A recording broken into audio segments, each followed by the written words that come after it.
और इस ट्रिगो के इस इम्पोर्टेंट कॉन्सेप्ट में बच्चों के बहुत सारे डाउट्स होते हैं। बेटे ये टॉपिक है आपका principal solutions and general solutions.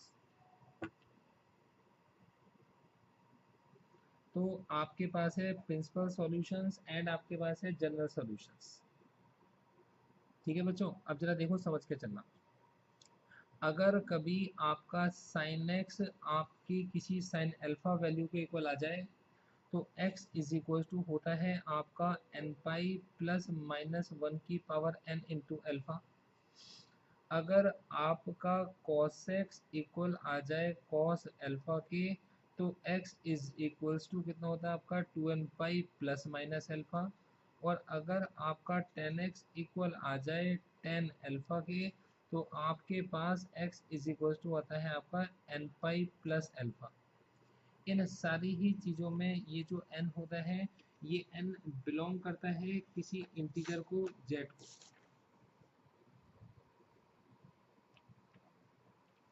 देखो बेटे, इसके साथ ही आपको आना चाहिए क्वाड्रेंट में जाना। तो क्वाड्रेंट में जाने का तरीका समझो बेटे। हमारे पास अगर हम किसी क्वाड्रेंट में जाते हैं तो ये पहला वाला एंगल कहलाता है आपके पास थीटा, जिसकी वैल्यू 0 डिग्री से ज़्यादा और 90 डिग्री से कम होती है।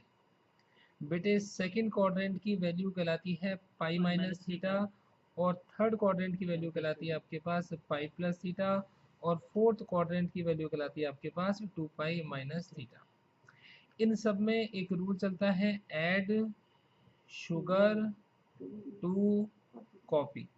यहाँ ऑल पॉजिटिव होते हैं, यहाँ साइन और साइन का उल्टा कॉसेक पॉजिटिव होता है, यहाँ टेन और टेन का उल्टा कॉट पॉजिटिव होता है, और कॉस का उल्टा सेक पॉजिटिव होता है। मतलब यहाँ आपके पास अदर देन साइन कॉसेक सब नेगेटिव, यहाँ अदर देन टेन और कॉट सब नेगेटिव, और यहाँ अदर देन कॉस एंड सेक बाकी सारे नेगेटिव। बच्चों कुछ क्वेश्चंस हम आपको देंगे और कुछ क्वेश्चंस के पहले हम आपको एक एग्जांपल सिखाते हैं। तो बेटे हमने सपोज करो एक एग्जांपल लिया कि sin x की वैल्यू आपका √3/2 है, और एक एग्जांपल हमने आपके पास लिया कि अगर इसी sin x की वैल्यू -√3/2 हो तो आप क्या करोगे। तो बच्चों समझ के चलो, सबसे पहले हमें देखेंगे कि हमारे पास साइन की वैल्यू √3/2 होती कब है। तो बेटे साइन की वैल्यू √3/2 होती है 60 डिग्री पर।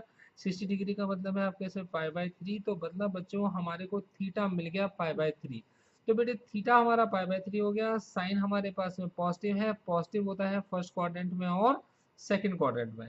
तो देखो बेटे मेरे पास में x की वैल्यू हो गई आपके पास में फर्स्ट क्वाड्रेंट में कितना π/3, और सेकंड क्वाड्रेंट में हो गई आपके पास π-π/3। तो ये जो चीज़ है बेटे ये कहलाती है आपके पास प्रिंसिपल सॉल्यूशन। प्रिंसिपल सॉल्यूशन में पहली वैल्यू को बोलते हैं अल्फा और दूसरी वैल्यू को आप बोलते हो बीटा। अब अगर आप इस क्वेश्चन को देखकर चलोगे तो बेटे sin x की वैल्यू √3/2 कब होती है आपका 60 डिग्री पर, मतलब थीटा इज इक्वल टू कितना है π/3। लेकिन sin x आपके पास है नेगेटिव। तो बच्चों साइन की वैल्यू नेगेटिव देखो कब होती है, तो साइन यहाँ भी पॉजिटिव है यहाँ भी पॉजिटिव है थर्ड क्वाड्रेंट में, और फोर्थ क्वाड्रेंट में साइन की वैल्यू होती है आपके पास नेगेटिव। इसका मतलब है कि मेरे पास में ये जो x होगा ये या तो थर्ड क्वाड्रेंट में होगा पाई प्लस π/3, या फिर फोर्थ क्वाड्रेंट में होगा 2 पाई माइनस π/3। तो बच्चों मेरे पास x होगा 4 π/3 या मेरे पास होगा 5 π/3। बेटे पहली वैल्यू आपके पास अल्फा और दूसरी बीटा, पहली वैल्यू अल्फा और दूसरी आपके पास बीटा। जब आप जनरल सॉल्यूशन निकालते हो तो आपने सीखा था कि जनरल सॉल्यूशन में जो वैल्यू आती है वो आती है अल्फा। तो आपके पास साइन के जनरल सॉल्यूशन में बन गया x is equal to n pi, और प्लस में कितना होगा आपके पास अल्फा, अल्फा का मतलब है π/3, और यहाँ बन गया x is equal to n pi. अच्छा प्लस माइनस 1 की पावर n है, एन पाई प्लस माइनस 1 की पावर n, और अल्फा यहाँ आपके पास है 4 पाई/3। यह आपका जनरल सॉल्यूशन बन गया। दोनों ही केसेस में n